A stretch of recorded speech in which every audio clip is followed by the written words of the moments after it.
Hey guys, welcome back. I hope you are having an amazing day. Let's get right into the stories. The first one is a pro-revenge story. Let's go back a few years, say around 2018. I was a sergeant in a combat engineer platoon. We had recently gotten a new company commander who thought he was hot crap. My first interaction with him was when I got back from running a weapons range, and I was told he wanted to meet with all the leadership immediately in the conference room. Well, it took him 3 hours to show up. And despite the first sergeant calling him multiple times, he insisted we all stay put. The entire meeting was him bragging about himself and saying that he was trying to get the company deployed to the Middle East and how excited he was to go. I spoke up and basically called him an idiot, which ended the meeting. That got me a stern talking to and thinly veiled threats from the first sergeant. This captain, let's call him Captain Douchebag, had been in the Army for 15 years and had never once been deployed. That takes some serious effort and a lot of ass-kissing. He only wanted to go now because he was up for promotion to major. It turned out, Brigade had a mission coming up and they were asking for volunteers. Captain Douchebag volunteered me to go, despite knowing that I had just gotten married a week earlier. I made it very clear to the higher-ups that I did not want to go. I was told it was between myself and the captain. Well, a month out, my sister-in-law committed suicide immediately after she miscarried at 33 weeks. We found them both in the basement of their house. Captain Douchebag didn't care, and he wasn't going to grant me any leave. I was still expected to deploy about a week after the funeral. Screw him, I said to myself. I walked into the command sergeant major's office and was immediately dropped from the deployment, but Captain Douchebag was so far up the battalion commander's ass that nothing happened to him. About 8 months later, Captain Douchebag finally got his wish. Headquarters platoon and one other were slotted to deploy. Of course, because I had the most combat experience and most deployments in the platoon, he naturally decided that's why my platoon should go. Now, in order to deploy, you first have to go to a month-long field exercise where you are graded on performance. This generally applies to the higher levels of leadership. By this time, I was just pissed. So I got my squad leaders together and we improvised a few missions. First, everyone was to follow the captain's instructions as literally as possible, no matter how dumb, and not to give any advice. This led us to getting absolutely destroyed in training, which was glorious. Secondly, and most importantly, was the psychological aspect. Listen up, guys, I said, gathering my squad leaders. We're going to make this guy's life a living hell. So this idiot commander would go to bed nightly at 2100, no matter what. In the deserts of California, you can find all sorts of creepy crawlies to slip into a sleeping bag while sprinkling juice on his uniform. They'd also periodically hide some of his gear or render his rifle inoperable, so for days this went on. Poor guy slept very little because I ensured his tent was set over top of a beehive. These bees hated any vibration and loved juice. The dumbass never realized why he was constantly getting stung. As we were to be falling under a new brigade, I had to go meet the higher-ups, and wouldn't you know it, the colonel we were set to fall under turned out to have been my first company commander, who I got along great with. I pulled him aside, and we called up my squad leaders. Listen, sir, I said. Captain Douchebag is going to get someone killed. He's been acting erratic, and his leadership has been poor. We've been performing terribly in training. Needless to say, he was quickly relieved of command, a career killer, and sent back to work in an office where he belonged. As for myself and my platoon, I still didn't want to go, but the new company commander was my old platoon leader from my second deployment, so I couldn't let my guys go without me.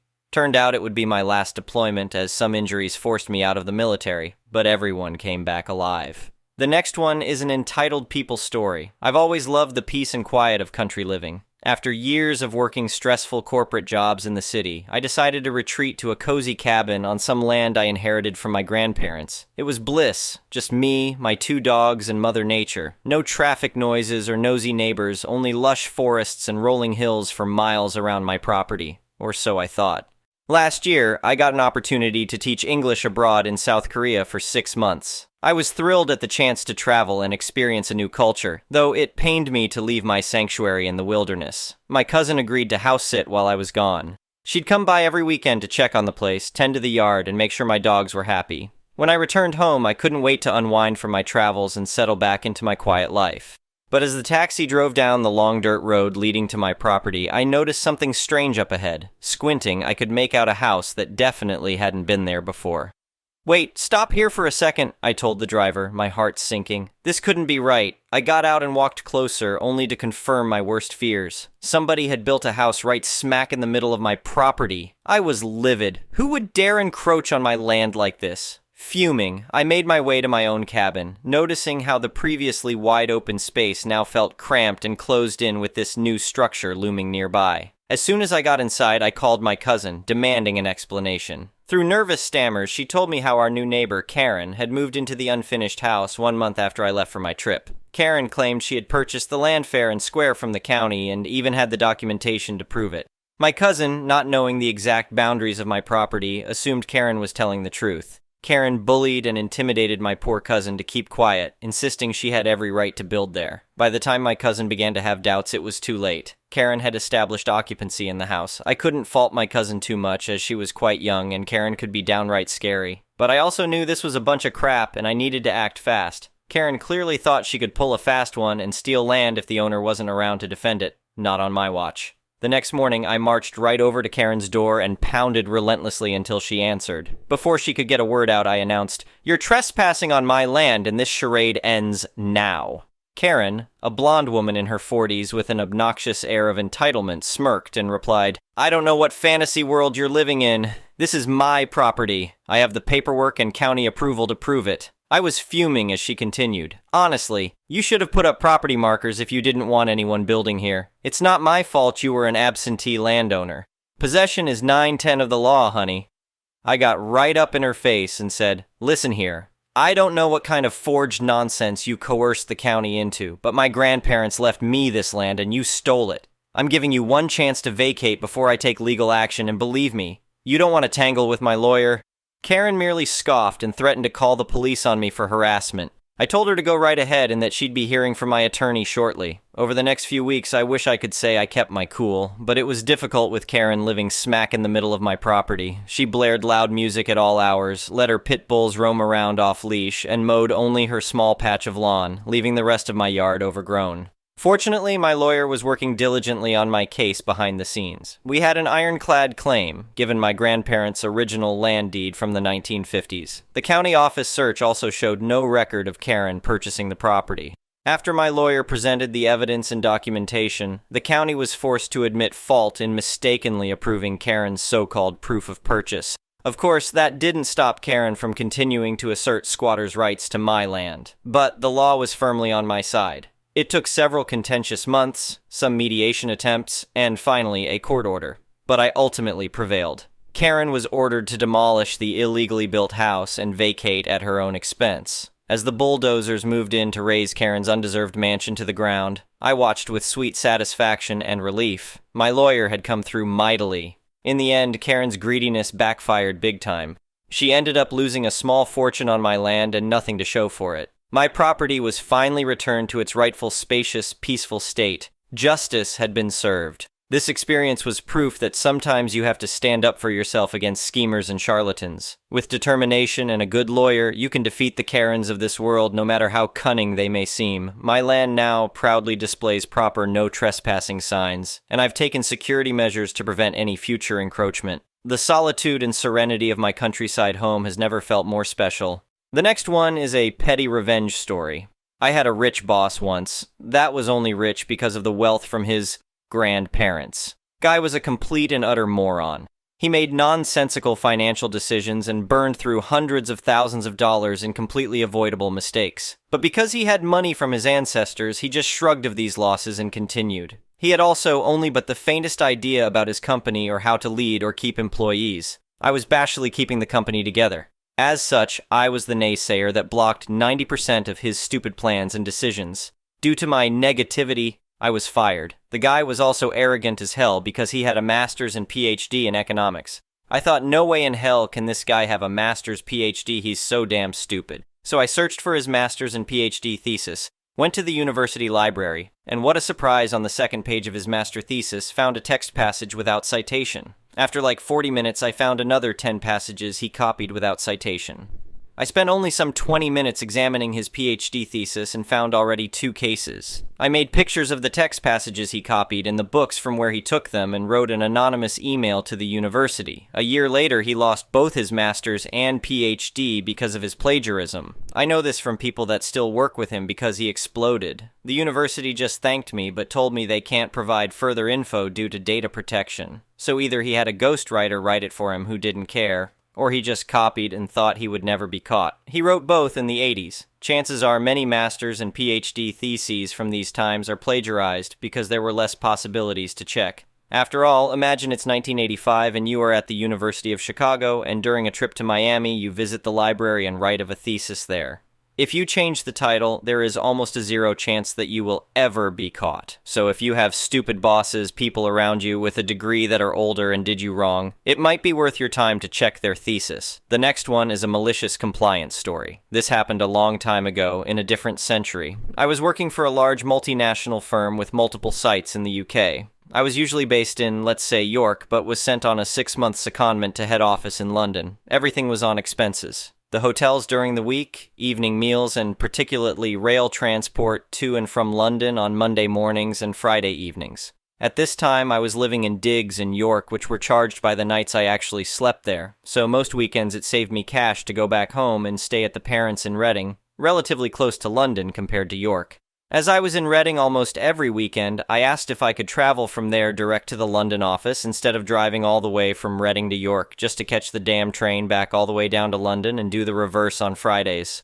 Not unreasonably, this was agreed to by my line manager. All was fine for the first few weeks until it was discovered by finance that another colleague on the secondment had been doing similar to me, but claiming for rail travel to London from her parents' house in Edinburgh, a lot further from London than York. There was a bit of a stink about the company subsidizing her travel home to Scotland at weekends, and as a result an edict was issued that said only rail travel claims for York to London would be signed off in the future. I spoke to my line manager about my circumstances, and he referred me direct to finance. I think he knew what was coming and didn't want to be implicated. I spoke to a senior manager in finance and began to explain my circumstances, but he just cut me off and said, in a tone that would brook no dissension, that only claims from York London would be signed off. No exceptions would be made. As a callow youth, I got the message and thereafter submitted weekly expense claims for flexible return rail tickets from York to London for almost 5 months, whilst actually traveling from Reading to London. I made a surprising amount of money from this, and combined with not needing to pay for digs and meals, I saved enough to buy a nice second-hand TVR car after the secondment was over. The next one is an entitled people's story. So, a couple of weeks ago I was cycling to a driving lesson. We meet at the testing center because then we get to do more practice on the test route. The road to the testing center has the bike lane on the pavement.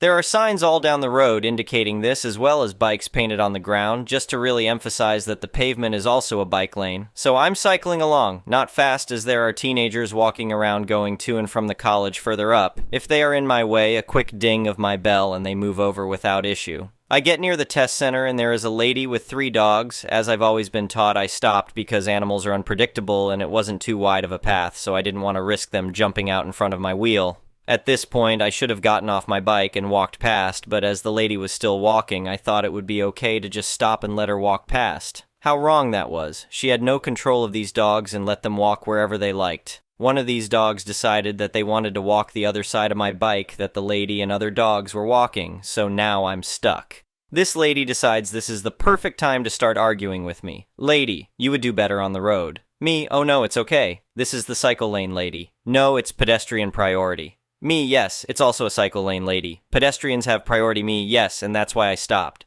Lady, you need to get on the road. Me, I am on the bloody cycle path. Bearing in mind she is making no move to get her dog out of my way, so I'm essentially trapped. Lady, this is pedestrians' priority. Me, and I stopped. What more do you ducking want? Finally, her dog had moved away enough for me to cycle off. Lady, get on the road. This is pedestrians only. Me, shut up, you twat. Probably shouldn't have stopped down to her level, but I was leaving anyway. Lady, grow up, and I cycled off. Managed to still make my lesson on time, but had to take 5 minutes to calm down because I was shaking with anger / adrenaline. Honestly, some people just want to go out of their way to shout at people, and unfortunately I had been put in her firing line. I think she had the dogs trained to stop people so she can shout at them. The next one is an entitled parent's story. This happened about 2 years ago, and we are still no contact because of this issue. Protagonists, my mother, F72, who had 8 dogs at the moment of the event, and I, F39. A little bit of background. My mother was a horrible mom to me. She didn't like me very much. When she went out for the weekend going on agility tournaments, dog sport competitions. With my sisters and their dogs, she would leave me alone at home without any money or food. I was lucky when I could find some oats in a cupboard and eat them with water. As a kid growing up, I thought we were just poor, but as an adult, I understand she just blew all her money on these tournaments and the trips to them, including gas money and hotel costs, as well as the registration fees for the runs. When I was sick, she never took me to the doctors. She just didn't care enough about me. I grew up in Germany. Going to the doctors would have been free for her, but it was too much of a hassle to care for a sick child. On the other hand, she would of course go to the vet as soon as one of her dogs were ill. The dogs were vaccinated, I was not. I wasn't important enough to get vaccinations. After running away from home with 16, I didn't have much contact to my mother for a long time. A few years ago, around 2018, I made a conscious effort to mend our relationship, or to create a relationship at all. I live about 1,000 kilometers away from her in another country, so we mostly called each other. I took the main part in calling her because she is very poor, and inter-country calls are very expensive. Her old age pension is ridiculously low, about 800 euros, roughly 870 USD per month. We talked a lot, and I had the feeling we were getting close for the first time in my whole life. It felt good. I finally had the feeling of having a mother. We talked about major events in our life. I shared with her how I was managing to get out of department. My restaurant went under, and I had a lot of debt to repay. She was very aware of how much I make and that I was working 2 full-time jobs at the same time to pay back my debt. And she also knew how demanding and tiring the workload was for me, but how proud I was of myself. Now, to the event. One day in October 2022, my mother called me with joy and excitement in her voice. She said, "I have a fantastic idea, but I need your help." I was excited about her obvious happiness and asked eagerly what it was about and how I could help her. There is this dog in the rescue center of your sister. I thought you could buy it for me. You would pay all the big bills like the buying price and the vet. I would provide food and the dog would be living with me up until I am to week 2 hold her any longer. Then your dog would be living with you. I needed a moment to process this ridiculous proposal. I asked to be sure I understood everything correctly. So I would buy the dog, it would be living with you, but I would have to pay any bigger costs for the dog, and in a few years I will have to take it in? She, delighted. Yes, isn't that an awesome idea? No, absolutely not. I don't have any spare money. I can't provide for a dog which isn't even mine, and you already have 8 dogs. You are broke. You can't buy yourself good food. You can't provide for the dog either. English isn't my first language. I told her the points nicely. If it's sounding harsh, that's because of my bad translation. She went quiet. Then said she had to go and hung up. I tried calling her a couple of times over the next few weeks. She didn't take my calls, nor did she call me back. Christmas came and went. No call from my mom, no letter, nothing. My birthday came. Still radio silence. I called a last time at her birthday last year and she picked up. She talked 15 minutes about herself. I couldn't get a word in. She didn't ask how I was doing. Nothing.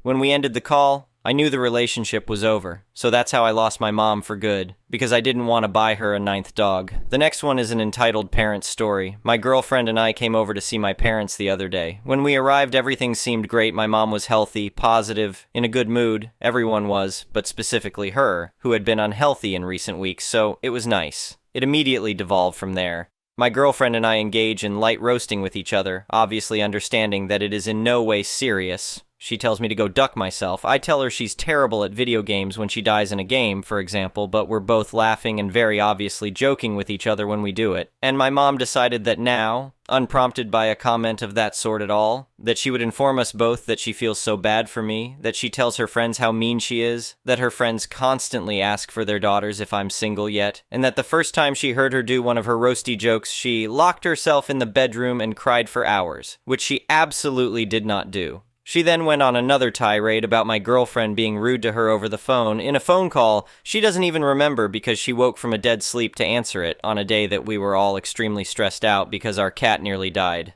My girlfriend acknowledged that she maybe could have been a little short because she was asleep, but didn't remember the conversation at all, and would never in a million years be rude to my mom for no reason. My mom saw these conversations as airing grievances and having an adult conversation, but my girlfriend and I are obviously way more offended by what she said. In the moment, we both were just frozen in shock because that phone call happened 5 months ago and I had absolutely no thought that she would ever bring that up at all. We got home later and spent all night talking about it and have no idea how to handle this at all. Today is Mother's Day and I don't even want to text her. It's such a shame because I do love her very, very much, but she does this to all of my partners, some of my friends, and even her own friends. She makes up things to make herself seem more innocent. She can be super mean. She gets upset if you don't immediately respond to texts. She's incredibly judgmental, and she can never ever be wrong, and if she is, she throws a fit. She gets involved in my relationships too closely, and it's killing me a little. I don't know what to do anymore. Thank you for watching. I would really appreciate it if you could like the video and subscribe to our channel if you haven't already. We'll see you again tomorrow.